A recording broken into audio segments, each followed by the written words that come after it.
In the center of Paris in the Louvre, behind a thick layer of bulletproof glass, a small portrait of a woman is kept. It is simply impossible to steal it today, but once it was possible. Let's go back a century. August 21, 1911, this Monday, the Louvre is closed. On the first day of the week, the museum does not accept visitors. There is almost no one in the huge building, which was once the home of French kings. It's about 8:30 in the morning.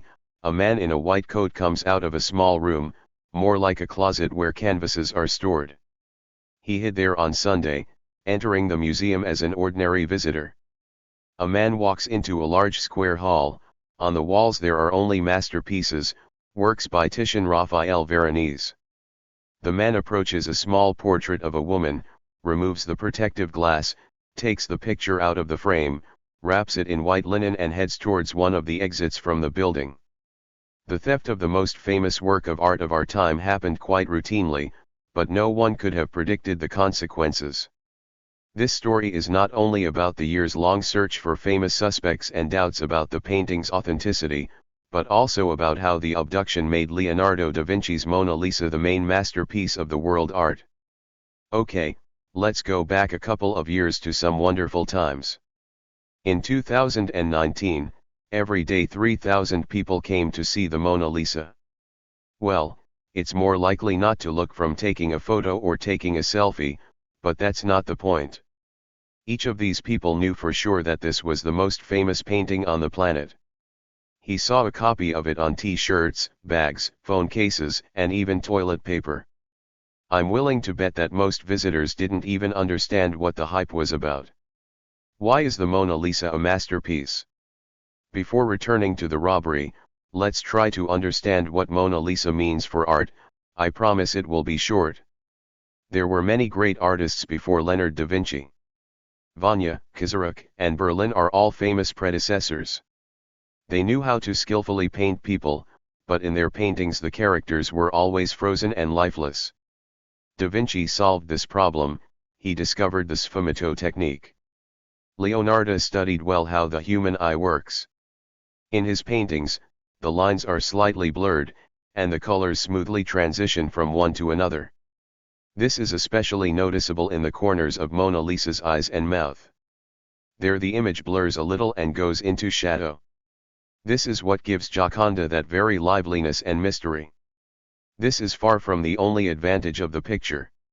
You can discuss for a long time every detail of the landscape, pose, clothing, argue about who is depicted in the portrait.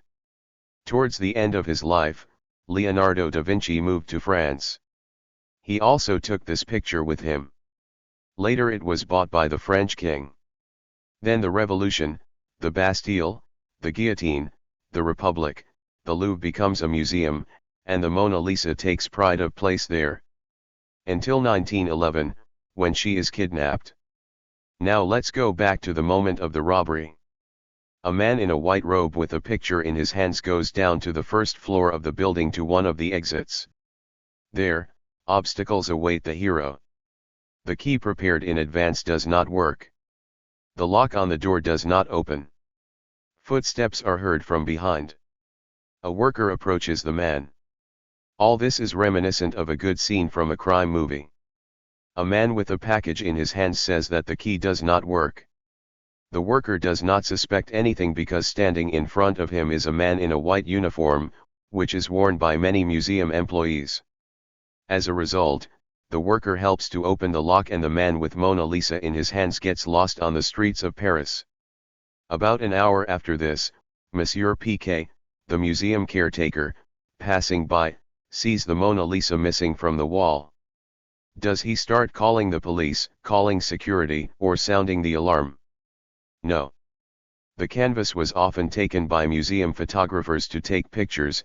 This is the first thing the caretaker thinks about. The next day, museum visitors see an empty place and begin asking questions. The guards go to the photographer. He says that he did not touch the picture. There is still no panic. If the picture is not with the photographers, it means it was taken for cleaning. When it turns out that this was not the reason, the guards inform their superiors.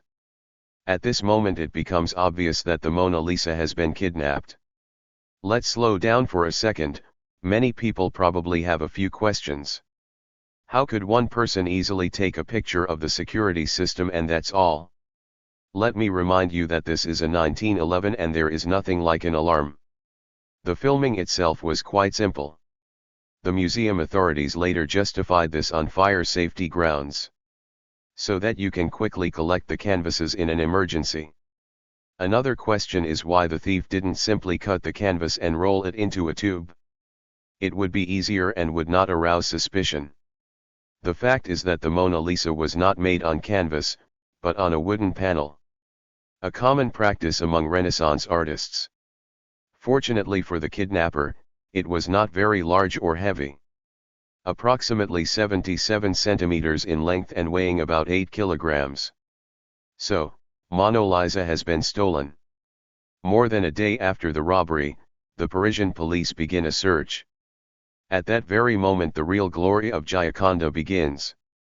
Paris at the beginning of the 20th century was the main world capital. Technology, science and, of course, art are developing there. The disappearance of one of the main works of art in the most famous city in the world is causing unprecedented resonance. By that time in 1911, the Mona Lisa already occupied an honorable place among the world's masterpieces. However, high art was the preserve of a narrow stratum of elites. The only way to see Mona Lisa was to go to the Louvre in person. Copies were also printed, but they were few. In short, the common people for the most part did not know what the Mona Lisa looked like. Everything changes in one day. Immediately after the theft, the Paris police printed thousands of street leaflets about the missing painting. Each one has a picture of the Mona Lisa. All European newspapers and most world newspapers report this news. And each news is accompanied by a photograph of Mona Lisa. Millions of people who have never seen or even heard of Leonardo's painting now know exactly who the Mona Lisa is and what she looks like. A full-scale special operation is underway in Paris and throughout France. Police search cars, trains, and departing ships. On the streets he checks every passerby who is carrying something in his hands. Suspects include the young artist Pablo Picasso. Several small sculptures are found in his possession, which were previously stolen from the Louvre. In the process, the police learn that Picasso bought them from his friend, the poet Apollinaire, who in turn stole the work from the museum. As a result, the police find out that both have nothing to do with the kidnapping of Gioconda and the friends are released. Another famous suspect is American banker Gypsy Morgan. A conspiracy theory is gaining popularity that it was he who ordered the crime. Allegedly, he is going to come to France and take the painting overseas. Morgan, of course, denies everything and even offers a reward. $1 million to whoever returns the painting to the museum. A week of fruitless searches have passed and Mona Lisa is still not found. The Louvre reopens to visitors. Crowds of people come to look at the empty place, even more eager than there were before the abduction. A year later, the Louvre management loses hope of finding the Mona Lisa. Another picture is hung in its place. Another year passes, and every now and then news appears that the Mona Lisa was seen in Argentina, then in America, then in England. But in fact, all this time she did not leave the small Parisian room. More than 2 years after the painting was stolen, Florence art dealer Alfredo Ghirri receives a mysterious letter. The sender, who calls himself Leonardo, claims to have the Mona Lisa. The letter also says that Leonardo is Italian, a true patriot, and wants to return the masterpiece to his homeland, since Gioconda was taken from Italy in Napoleonic times. In fact, the painting came to France with Leonardo before Vinci, a couple of centuries before Napoleon was born. But this did not bother the kidnappers. Alfredo Ghirri and the stranger agree to meet in Florence. Leonardo arrives from Paris and stays at a hotel, which is where the meeting takes place. In addition to the kidnapper, there are 2 other men in the room, the art dealer Ghirri and the director of the Uffizi Epoche Gallery. From a chest with a secret bottom, the stranger takes out a Da Vinci painting. Its components quickly realize that it is most likely an original painting from the Louvre, with a prominent museum stamp on the back. Visitors agree to pay the man the amount he requested, but only after additional examination at the official museum. Leonard, by the way, despite his patriotic feelings, demanded a generous reward of almost $100,000, a fortune at that time. Immediately after the meeting, Yuri and Poch provide the authorities with information about the found painting, and the thief is arrested. He turns out to be 32-year-old Vincenzo Peruggia. The young Italian wanted to be an artist, moved to Paris and ended up working as a painter and laborer.